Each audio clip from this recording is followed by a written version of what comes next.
Ya, ini adalah ayam terbaru dari Hidis, yaitu Hidis MP143. Dia mirip-mirip sama kakaknya ya, yaitu Hidis MP145 yang bodinya ini masih terinspirasi sama bentuk paus ya, karena dia berkolaborasi sama WDC atau Wild Dolphin Conservation. Jadi ini adalah organisasi yang berfokus kepada konservasi dari paus sama lumba-lumba. Jadi si ayam ini sendiri dia sebenarnya terinspirasi sama salah satu paus humpback. Jadi namanya itu Salt. Jadi dia itu adalah nenek-nenek lah ya, nenek-nenek paus yang dia tuh punya udah beranak cucu banyak banget gitu. Dia terinspirasi sama si humpback whale ini gitu. Bagaimana whale in general ya itu berkontribusi pada kehidupan kita di dunia. Jadi kita harus menjaga keberlangsungan hidup mereka, khususnya dalam hal memproduksi oksigen hampir setengah lebih dari kebutuhan kita yang ada di dunia. Jadi teman-teman dengan secara nggak langsung ketika kalian membeli ayam ini ya, kalian juga ikut berkontribusi terhadap si WDC ini gitu dalam menjaga keberlangsungan si mamalia kita ini yaitu si paus sama lumba-lumba gitu. Oke, langsung aja tanpa berlama-lama lagi kita akan bahas si Hidis MP143 ini ya. Ini kalau kalian dari boxnya aja, ini boxnya khas-khas Hidis gini, nggak terlalu gede, standar aja, lumayan pakem ya, pakem maksudnya lumayan solid. Ini tulisannya Hidis MP143 Planar Magnetic Driver gitu. Oke, ntar gue buka dulu. Nih soalnya agak-agak lengket gitu pak, jadi agak susah bukanya. Set. Nah, ini dia untuk dari boxnya sendiri sebenarnya ini kayak bahan-bahan recycle gitu ya. Jadi memang dia mau menunjukkan komitmennya bahwa untuk lebih melestarikan lingkungan. Jadi bahannya tuh bahan-bahan yang kayak kardus-kardus, karton-karton bekas ini sih gua rasa. Karena lu bisa lihat ketika lu buka nih, tuh dalamnya tumpukan-tumpukan gini doang sih. Gitu. Nih, tuh biasanya gue belum lihat nih. Ini kayaknya tuh kardus doang gitu loh. Jadi memang apa namanya fokus untuk ke lingkungan juga ya gitu untuk menjaga kelestarian lingkungan dengan memakai bahan-bahan yang recycle. Kemudian di bawahnya sendiri ini ada ear tips dua jenis yang dua warna gini ya. To be honest gue nggak pakai ear tipsnya sama sekali karena menurut gue kurang nyaman karena gue udah punya ear tips lain yang gue lebih suka gitu. Bahannya sendiri sebenarnya gue entah kenapa gue kurang gitu suka ya, kayak terlalu tipis lah untuk si payungnya sendiri. Kemudian di sini ada pouchnya gitu, pouchnya kayak dompet-dompet koin gitu ya. Gue tuh biasanya nggak gue pakai juga karena gue kurang gitu suka sih modelnya kayak gini. Kemudian ini ada kitab-kitab yang nggak akan pernah gue baca. Oke, kita kembalikan dulu dari sisi boxnya ya. Untuk KMS sendiri sudah saya amankan. Ntar kita pinggirin dulu biar nggak rame nih meja gue. Aduh, ini nyangkut lagi. Oke, si ayamnya sendiri ini dia, ayamnya yaitu Hidis MP143. Nah, kita akan bahas langsung dari sisi build quality-nya ya.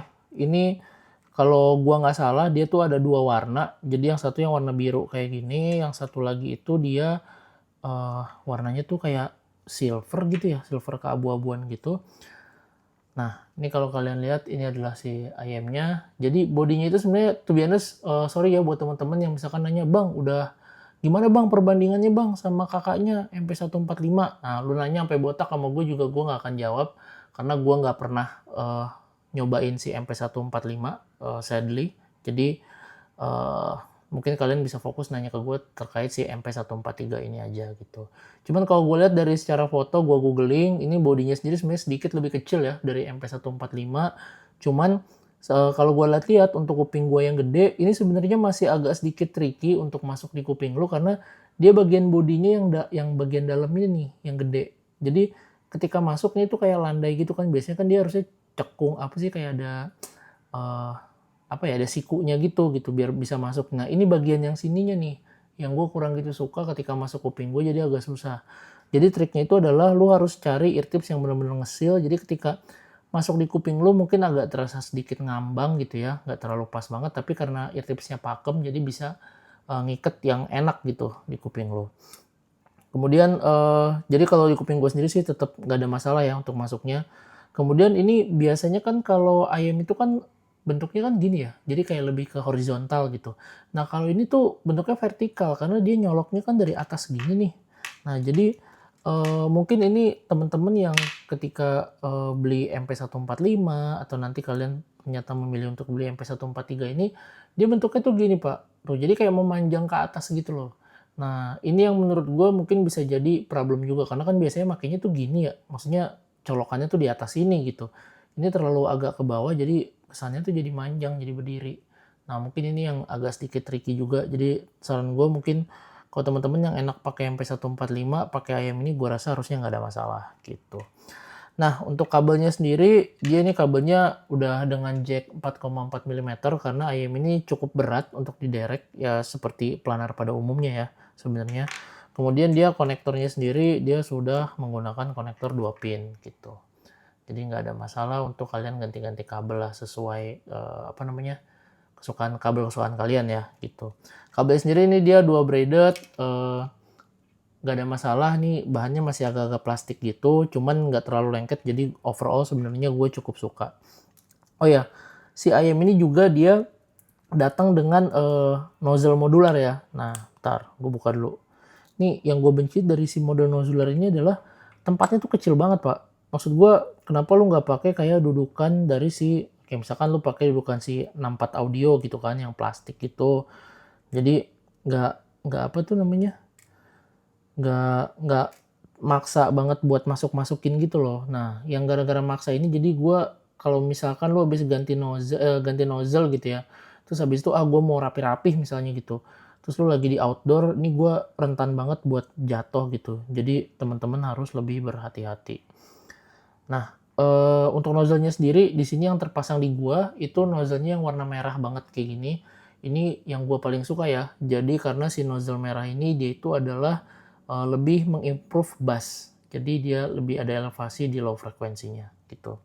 Kemudian yang kedua di sini ini yang versi mengelevasi treble ya, yaitu silver. Jadi silver ini dia karetnya hitam kayak gini. Kemudian yang versi standarnya atau yang versi ketika baru gue dapet ya, itu dia itu adalah karetnya masih warna hitam tapi nozzle-nya tuh agak-agak ke rose gold gitu ya. Nah ini dia sebenarnya lebih balance gitu. Jadi ketika si ayam ini datang, dia akan terpasang si rose gold ini dulu gitu. Baru gue coba-coba dan gue nyata gue lebih cocok pakai si yang warnanya merah. Nah impresi suaranya kayak apa sih? Nah jadi langsung aja kita bahas ya. Untuk dari sisi kalau misalkan gue pakai gold nozzle atau dari sisi yang balance ya, sebenarnya ayam ini gue cukup suka karena suaranya itu overall tonality-nya tuh balance, jadi nggak ada yang terlalu over dan dia malah lebih fokus ke arah mid gitu. Kita bahas dari sisi bassnya dulu. Untuk gold nozzle-nya sendiri atau si rose gold ini ya, ini dia punya bass itu yang mantep banget menurut gue, terutama dari sisi sub bass-nya ya, karena berasa airy, rumble-nya tuh panjang, impact-nya tuh juga enak gitu buat lu ajak yang speed-nya cepet atau lambat gitu. Jadi lu masih bisa ngerasain rumble yang bagus banget buat menurut gue ya. Ini buat enak banget buat diajak lagu apa aja. Mungkin buat teman-teman yang suka lagu batu dan besi mungkin bisa cocok banget karena emang ayam-ayam planar tuh enak banget buat dibawa ke lagu-lagu seperti itu gitu ya, karena butuhkan speed yang cepat.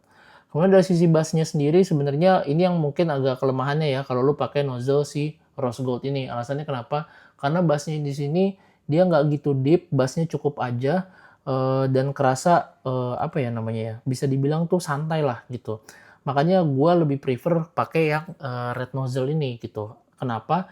Karena dari red nozzle ini gue ngerasa dari bass sama sub bassnya itu lebih deep sama lebih rumble lagi gitu, lebih panjang. Powernya pun juga lebih fokus ke si arah low frekuensi gitu. Jadi lu masih ngerasain power yang lebih engaging lagi, walaupun kalau lu pakai si lu pakai rose gold nozzle ini lu tetap ngerasain power yang cukup gitu ya.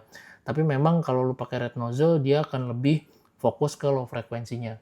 Kemudian punch-nya sendiri ini gue ngerasa ini lebih punchy daripada yang bawaannya atau yang balance-nya si rose gold ini. Meskipun gue treble head ya, tapi gue lebih suka pakai yang merah ini karena gue masih ngerasa kalau yang rose gold tuh masih terlalu nyantuy lah untuk low frekuensinya. Nah, gimana kalau lo pakai silver? Kalau pakai silver sebenarnya overall hampir sama ketika lo pakai rose gold sebenarnya untuk dari sisi low frekuensinya ya. Cuma paling gue nggak terlalu notice sebenarnya kayak low frekuensinya sebenarnya ya kalau secara grafiknya ya, itu agak lebih rendah sedikit powernya gitu. Tapi overall sebenarnya gue ngerasa hampir nggak ada bedanya antara rose gold sama si silver nozzle ini untuk low frekuensinya gitu. Oke, kita bahas kemudian dari sisi mid ya. Sisi mid kalau misalkan lo pakai gold nozzle, menurut gua ini top banget. Gue suka IM ini salah satunya adalah karena bagian middle-nya ya. Dia bisa ngasih vokal yang sedikit maju, dia ngedeliver power yang oke banget. Baik pria maupun wanita, dia suaranya itu, gua ngerasanya itu apa ya, dia nggak kering, nggak wet juga, airy. Jadi lu tuh nggak ngerasain yang over, yang terlalu tebel atau yang terlalu tipis juga tuh enggak gitu. Jadi bener-bener bisa ngedeliver suara yang enak. Untuk sisi vokalnya sendiri gua nggak ada problem sih ya untuk pakai yang si Rose Gold ini. Jadi bener-bener enak banget, balance gitu. Cuman problemnya adalah di bagian timbre instrumennya. Menurut gua timbre instrumen ini gua ngerasa agak sedikit unnatural gitu. Unnaturalnya itu kayak gimana atau unclear-nya itu kayak gimana, jadi kayak misalkan lu ngedengerin suara crunchy dari snare drum itu, menurut gua ekornya itu agak sedikit nusuk gitu, agak sedikit sibilance. Jadi begitu kayak cetaknya itu tuh kayak apa ya, kayak ada yang nyelekit dikit di kuping lu yang ekornya itu mungkin menurut gua di beberapa lagu ya, itu gua ngerasain cukup mengganggu gitu. Tapi kalau misalkan lu nggak ada lagu yang fokusnya ke sana, yang instrumen mid, dan di beberapa lagu tersebut nggak over gitu ya, menurut gue sih nggak ada masalah ketika lu pakai gold nozzle ini ya, si rose gold ini. Kemudian untuk silver nozzle sendiri sebenarnya hampir nggak ada beda, to be honest. Cuman untuk menurut gue sendiri kalau dari sisi vokalnya ya, untuk dari sisi timbre midnya itu makin kerasa sisi sibilance-nya itu tadi. Karena kan memang untuk yang silver ini kan dia lebih lebih ke arah treble ya gitu. Nah ini suara ses atau sibilance-nya itu kerasa lebih presence gitu. Jadi lebih berasa. Jadi buat teman-teman yang mungkin agak sensitif terhadap treble atau upper mid to treble-nya, ini kalian harus lebih berhati-hati dalam pakai menggunakan dua nozzle ini gitu ya. Nah, beda sama si Red ini, dia tetap masih bisa ngasih detail yang bagus, detail ala-ala planar. Kemudian treble-nya sendiri memang tidak overly sparkling dan menusuk dua nozzle lainnya, tapi untuk kategori gue sendiri dia cukup oke lah ya, cukup memberikan treble yang fun dan presence-nya bagus gitu. Cuman yang gue seneng itu adalah kenapa gue pakai si nozzle ini di sisi mid-nya, karena gue nggak terlalu ngerasain unclear dari timbre instrumen si mid-nya itu ya, kayak si snare drum tadi. Jadi lebih bisa dijenakkan dengan si nozzle yang warna merah ini gitu. Oke, kita bahas dari ke sisi treble-nya ya. Treble-nya kalau lu pakai yang si rose gold ini lu akan ngerasain suara yang fun, balance, engaging sekali. Ini gua ngerasa ini kayaknya paling pas untuk lu ngerunning semua lagu gitu ya. Treble-nya treble khas planar, micro detailnya nggak ada yang malu-malu, semuanya keluar, positioning-nya juga oke banget gitu. Jadi lu untuk ngedengerin suara treble yang fun dan sparkling, gua rasa sparkling-nya mungkin tidak over ya, tapi masih dalam batas yang wajar untuk rentang harganya. Gua rasa lu enak pakai gold nozzle ini gitu. Cuman mungkin menurut gua di bagian upper treble-nya itu masih kerasa timbre planar sedikit ya di beberapa lagu gitu. Tapi untuk kuping gua sendiri gua masih bisa tahan lah ya, walaupun gua sedikit nitpicking terhadap treble-treble yang apa tuh namanya, yang plastiki gitu. Tapi untuk Hidis MP143 ini gua sangat bearable sekali, sangat bisa dimaklumi banget, jadi suaranya enjoy gitu. Kemudian untuk si silver nozzle ini sebenarnya hampir mirip sama si rose gold ini suaranya untuk bagian treble, tapi di sisi silver ini benar-benar dielevasi untuk sisi treble-nya. Jadi suara treble-nya itu lebih nyerang lagi, lebih refine gitu ya. Cuman problemnya itu adalah dari sisi upper mid-nya tadi ya. Jadi upper mid-nya tadi masih kerasa sama treble-nya itu ngerasa lebih lebih nusuk lah menurut gua. Jadi kayak tadi gue bilang mungkin kalau temen-temen yang kayaknya apa ya, ah gue suka treble nih, gue suka yang nyerang-nyerang. Nah saran gue lu pakai ini gitu, si silver ini gitu.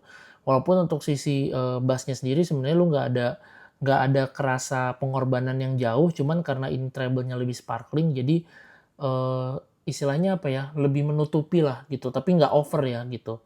Karena sebenarnya secara frekuensi sebenarnya mereka sama aja keduanya ini untuk sisi low frekuensinya gitu. Cuma treble-nya aja di sini yang lebih dinaikin. Kemudian untuk red nozzle-nya sendiri ini juga sama sebenarnya, gue suka ini treble-nya kayak tadi gue bilang dia masih bisa ngasih apa tuh namanya detail yang bagus, cuman dia kerasa lebih smooth. Jadi sparklingnya itu nggak se-sparkling banget, cukup ada aja smooth karena even gue treble head ya, gue suka treble headnya, gue suka treble itu yang clean, yang clear, yang benar-benar sparkling gitu. Jadi maksud gue buat apa lu nyari suara yang benar-benar spark dan nyerang gitu ya, tapi suaranya tuh unclear gitu. Nah itu gue kurang suka banget. Jadi gue mending nyerang tapi sparkling gitu oke. Tapi gue nggak ngerasain gue nggak mau ngerasain timbre planar, gue nggak mau ngerasain suara sibilance. Nah itu treble yang gue suka gitu. Tapi kalau untuk yang si silver ini gue tuh biasanya gue kurang gitu suka karena ada yang suara tadi ya si unclear tadi. Jadi gue lebih baik yang mending gue bassnya gue elevate tapi treble-nya masih bisa gue nikmati dengan nyaman gitu. Itu untuk nozzle-nya ya. Kemudian untuk clarity-nya sendiri, tadi gue udah bahas beberapa si dua nozzle ini mungkin yang harus lebih berhati-hati ya, terutama bagian si upper mid sama treble. Nah, tapi kalau misalkan lu lebih pengen yang lebih nyaman dan bassnya agak lebih gede, lu bisa pakai nozzle yang warna merah ini gitu. Kemudian untuk soundstage-nya sendiri sebenarnya sedikit di atas rata-rata, cukup airy, dinamikanya bagus. Walaupun mungkin karena gue sebelumnya udah ngedengerin EW300 ya, gue lebih suka dinamikanya si EW300 gitu, secara imaging dan secara soundstage karena separasinya lebih bagus. Untuk imagingnya juga, untuk rentang harganya 3D holographic kayak terasa, dia perputaran suaranya berasa enak banget, nggak ada masalah. Layeringnya juga oke untuk rentang harganya, nggak ada instrumen yang bertumpuk. Lu mau dengerin lagu dengan instrumen yang banyak pun nggak ada masalah. Jadi sebenarnya untuk rentang harganya sendiri, untuk imagingnya ini bener-bener ya khasnya Planar ya. Planar memang yang jualannya tuh itu gitu, bagi sisi imaging dan sisi micro detailnya itu. Jadi menurut gue udah top banget lah untuk MP143 ini gitu. Nah, untuk active selection kayak tadi gue bilang, lu harus cari yang ceilingnya bagus. Mungkin nggak mesti kedap, tapi paling nggak bisa nyaman di kuping lu karena IM ini cukup berat dan cukup gede gitu. Kalau gue pribadi, gue pakai si ini ya, di Venus Velvet Whiteboard ini karena menurut gue ini sedikit lebih bisa mengelevate si apa tuh namanya mid-nya karena tadi kan kayak gue bilang upper mid to treble-nya itu khususnya untuk instrumen apa namanya timbrenya itu berasa lebih ini ya unnatural gitu. Jadi kalau pakai ini gue ngerasa agak sedikit robati, kemudian ceilingnya pun juga enak karena dia whiteboard ya gitu. Karena memang gue tuh biasa gue lebih suka eartips whiteboard. Terus kemudian ini juga harganya nggak gitu mahal, cuma sekitar 100.000 ke bawah lah ya. Jadi ini enak banget untuk dipakai di si MP143 gitu. Nah, untuk source seleksinya sendiri seperti biasa, gue punya beberapa source di sini. Gue punya apa tuh namanya Hibi R4, VOQ 15, Mojo 2, sama Hibi Digital M300 gitu ya. Sebenarnya kalau secara source sendiri, gue tuh biasa gue nggak ada masalah sama ketiganya. Gue nyaman pakai ketiganya karena tiga-tiganya ini menurut gue dia bisa ngasih power yang cukup buat ngederek MP143. Tapi kalau lu pakai Hibi Digital, saran gue lu jangan pakai si Hidis ini karena powernya menurut gue nggak segede itu ya. Jadi kalau volumenya lu gedein, ntar ya baterainya jadi cepet habis juga gitu, lu kurang nyaman. Jadi menurut gue agak kurang cocok pakai si Hibi Digital ini atau source yang powernya kecil gitu. Jadi lu bisa cari source yang powernya lebih gede karena ya planar memang biasanya gitu ya, dia butuh power yang lebih gede. Nah, untuk yang recommended sebenarnya ketiganya menurut gue cukup very recommended ketiganya. Terutama untuk si Vio Q15 ini ya, gue ngerasa detailnya bener-bener lebih keluar lagi pakai si planar si apa MP143 ini. Kemudian kalau gue pakai Mojo 2, gue lebih ngerasa bassnya itu lebih bertekstur lagi, lebih bagus. Kemudian mungkin dari sisi apa namanya upper mid to treble-nya sedikit lebih di tame kalau misalkan pakai Mojo 2. Jadi gue ngerasa si balance-nya itu agak lebih berkurang gitu ya. Walaupun memang masih tetap berasa timbre planarnya gitu.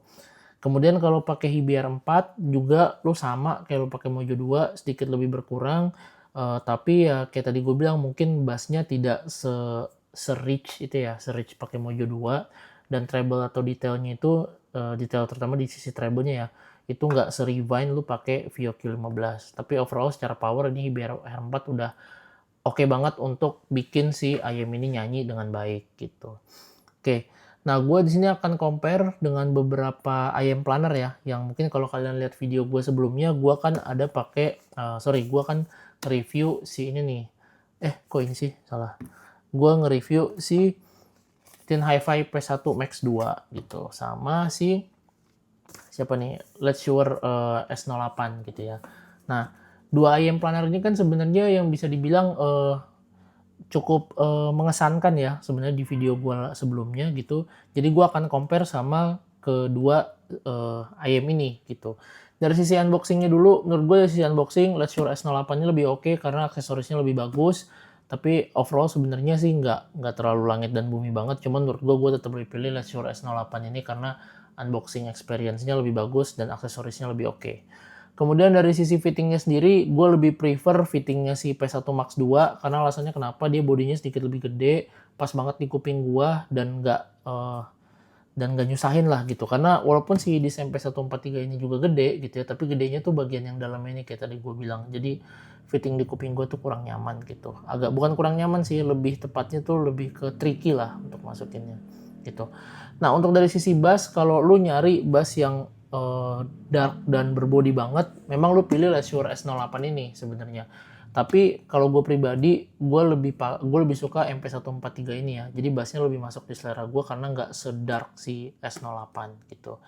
Kemudian dari sisi mid, gue pilih kedua IM ini karena menurut gue kedua IM ini kerasa lebih natural ya. Dan bobot tone-nya itu lebih balance. Sedangkan kalau Shure S08 ini midnya itu kan lebih kerasa tebel banget berbody gitu. Gue kurang gitu suka. Jadi menurut gue Hidis sama si Hidis MP143 ya sama P1 Max 2 untuk sisi midnya gue lebih suka kedua IM ini gitu. Kemudian dari sisi treble, memang treble kalau Tin Hi-Fi si P1 Max 2 ini benar-benar bagus banget treble-nya. Tapi gue pribadi gue nggak gitu suka yang terlalu over juga. Jadi dan dia nggak bisa ganti nozzle ya si P1 Max 2 ini. Jadi gue lebih milih si MP143 ini karena gue punya opsi untuk ganti nozzle, gue bisa setting treble yang gue suka tuh kayak apa gitu. Nah dari sisi clarity, to be honest, Let's Shure S08 ini clarity-nya lebih bagus, dia nggak ada sibilan sama sekali. Jadi kalau untuk suara yang clear, gue lebih suka Let's Shure S08 ini ketimbang dua IM planner ini ya gitu. Kemudian dari sisi soundstage-nya sendiri, sebenarnya P1 Max 2 sama MP143 ini 11-12 masih oke lah ya gitu. Keduanya punya kelebihan masing-masing, tapi keduanya ini masih di level airy atau above average sedikit lah gitu.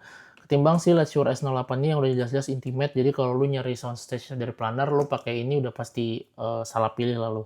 Tapi kalau lu nyari yang intimate, lu pakai ini nih best banget gitu. Untuk lu nyari suara yang dark juga gitu ya. Kemudian dari sisi imaging, sebenarnya untuk imaging gue lebih suka MP143 ini, alasannya kenapa?